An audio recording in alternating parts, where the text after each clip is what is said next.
She was a beautiful, bubbly, bouncy, nobody's fool little girl. She was a joy to have, and it was a great privilege to be her grandparent. Neal Gray looked after his granddaughter Ellie for most of her short life. But 11 months before she died, Ellie was handed over to the care of her parents. Yesterday, Neal Gray watched as his daughter Jenny was jailed for child cruelty and helping cover up the crime, while her husband Ellie's father, Ben Butler, was given a minimum of 23 years in prison for Ellie's murder. I hate him. I think the sentence was too lenient. Like it's the maximum they can do by the law, but I think he should have got 40 years, or life mean life, and I think Jenny should have got 10 or 20 years.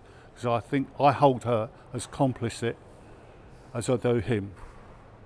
And I also feel that Justice Hogg gave them a licence to do what they did. Mrs. Justice Hogg was the judge in the family courts who ruled Ellie should be returned to her parents, despite opposition from Ellie's grandparents and local council. Neal Gray is now calling for a public inquiry. He says he will continue to fight in Ellie's name because her grandmother, who also helped raise her, no longer can. She died at the start of the trial. The stress that we'd had losing Ellie had some bearing on Lynn's demise.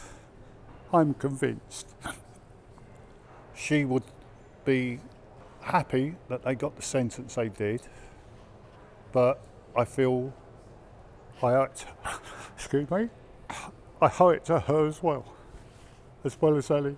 Ellie more than anybody. I'm hurting deep down. I've lost my granddaughter, and I will carry this pain for the rest of my life.